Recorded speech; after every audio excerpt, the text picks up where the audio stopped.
রসুন বাংলাদেশের একটি উল্লেখযোগ্য মশলা জাতীয় ফসল। এটি রান্নার স্বাদ, গন্ধ ও রুচি বৃদ্ধিতে অনেক বেশি ভূমিকা রাখে। বিভিন্ন আচার ও মুখরোচক খাবার তৈরিতে রসুনের ব্যবহার রয়েছে। বাংলাদেশের সবচেয়ে বেশি রসুন উৎপাদনকারী জেলা নাটোর। নাটোর জেলা বাংলাদেশের রসুনের চাহিদার 30% এবং একক জেলা হিসেবে 70% উৎপাদনকারী জেলা। পুষ্টিমূল্য ও ভেষজ গুণ। রসুনে আমিষ, প্রচুর ক্যালসিয়াম ও সামান্য ভিটামিন সি থাকে। রসুন কৃমিনাশক, শ্বাসকষ্ট কমায়, হজমে সহায়তা করে, প্রস্রাবের বেগ বাড়ায়, শ্বাসনালীর মিউকাস বের করে দেয়, অ্যাজমা রোগীর উপশম দেয়, হাইপারটেনশন কমায়, চুল পাকানো কমায়, শরীরে কোলেস্টেরল লেভেল কমা। উপযুক্ত জমি ও মাটি। পানি জমে না এমন উর্বর দোআঁশ মাটিতে রসুন ভাল জন্মে, তবে এঁটেল দোআঁশ মাটিতেও চাষ করা যায়। জৈব পদার্থ সমৃদ্ধ ও সহজেই গুঁড়ো হয় এমন মাটি রসুনের উপযোগী। জাত পরিচিতি। বাড়ি রসুন 1, বাড়ি রসুন 2, বাও রসুন 1, বাও রসুন 2, ইটালি দেশিজাত, আউশি দেশিজাত ইত্যাদি। বীজ বপন। শুকনো রসুনের বাহিরের সারির কোয়া লাগানো হয়। 15 সেন্টিমিটার দূরত্বে সারি করে 10 সেন্টিমিটার দূরে 3 থেকে 4 সেন্টিমিটার গভীরে রসুনের কোয়া লাগানো হয়। প্রতি বিঘা 40 থেকে 45 কেজি রসুনের বীজ প্রয়োজন হয়। সার ব্যবস্থাপনা। সারের পরিমাণ বিঘা প্রতি 33 শতকে। Urea 30 KG, TSP 33 KG, potash 40 KG, gypsum 25 KG, boron 1.5 KG, zinc 1 KG আলাদাভাবে। সার প্রয়োগ পদ্ধতি।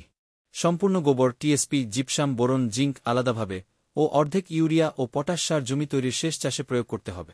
বাকি অর্ধেক ইউরিয়া ও পটাশ সার 2 কিস্তিতে 25 দিন বয়সে ও 50 দিন বয়সে প্রয়োগ করতে হবে। রসুন আবাদে 3 বছর পরপর শতকে 4 কেজি ডলচুন 1 চাষ দিয়ে ছিটিয়ে দিয়ে 12 থেকে 14 দিন পরে সব ধরনের রাসায়নিক সার দিয়ে 24 ঘণ্টা পরে রসুন রোপণ করবে। এছাড়াও রসুনের জমিতে ছাই প্রয়োগ করলে মাটি আলগা থাকে ও ফলন বেশি হয়। সেচ ব্যবস্থাপনা। মাটিতে রসের অভাব থাকলে মাঝে মাঝে সেচ দিতে হবে। প্রতিবার সেচ দেওয়ার পর মাটি নিড়ানি দিয়ে কুপিয়ে ঝুরঝুরে করে দিতে হবে। আগাছা দেখা দিলে তা পরিষ্কার করতে হবে। রোগ ও পোকামাকড় ব্যবস্থাপনা। পোকার নাম থ্রিপস। এ পোকা ছোট কিন্তু পাতার রস চুষে খায়, বিধায় গাছ দুর্বল হয়ে পড়ে। সে কারণে ক্ষেতের মধ্যে পাতা বিবর্ণ দেখালে কাছে গিয়ে মনোযোগ সহকারে দেখা উচিত, তা না হলে ফলন অনেক কমে যাবে। রোগের লক্ষণ। এরা রস চুষে খায় বলে আক্রান্ত পাতা রূপালী রং ধারণ করে। আক্রান্ত পাতায় বাদামি দাগ বা ফোঁটা দেখা যায়। অধিক আক্রমণে পাতা শুকিয়ে যায় ও ঢলে পড়ে। রাইজোম আকারে ছোট ও বিকৃত হয়। পোকা চেনার উপায়। পোকা আকৃতিতে খুব ছোট। স্ত্রী পোকা সরু, হলুদা। পূর্ণবয়স্ক পুরুষ গা বাদামি, বাচ্চা সাদা বা হলুদ। এদের পিঠের উপর লম্বা দাগ থাকে। ব্যবস্থাপনা। সাদা রঙের আঠালো ফাঁদ ব্যবহার। খেতে মাকড়সার সংখ্যা বৃদ্ধি করে এ পোকা দমন করা যায়।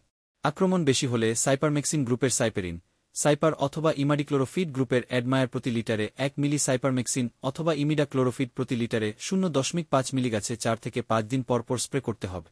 রোগের নাম। কাণ্ডপোচা। স্কেলেরোসিয়াম রলফসি ও ফিউজারিয়াম নামক ছত্রাক দ্বারা এ রোগ হয়। যে কোনো বয়সে গাছ এ রোগে আক্রান্ত হতে পারে। কন্দ ও শিকড়ে এর আক্রমণ দেখা যায়। রোগের লক্ষণ। আক্রান্ত গাছে পাতা হলদে হয়ে যায় ও ঢলে পড়ে। টান দিলে আক্রান্ত গাছ খুব সহজে মাটি থেকে কন্দসহ উঠে আসে।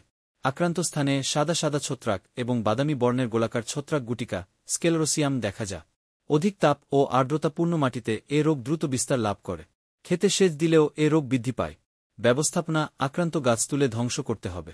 মাটি সব সময় স্যাঁতে রাখা যাবে না। আক্রান্ত জমিতে প্রতি বছর পেঁয়াজ, রসুন চাষ করা যাবে না। ম্যানকোজেব গ্রুপের এগ্রিজে ডাইথেনেম 45 অথবা ব্যাবিস্টিন, কার্বোবন্ডাজিম ছত্রাকনাশক প্রতি কেজি বীজে 100 গ্রাম হারে মিশিয়ে বীজ শোধন করে বপন করতে হবে। ফসল সংগ্রহ। রসুন গাছের পাতা শুকিয়ে বাদামি রং ধারণ করলে ঢলে পড়ে, তখন রসুন তোলার উপযোগী হয়।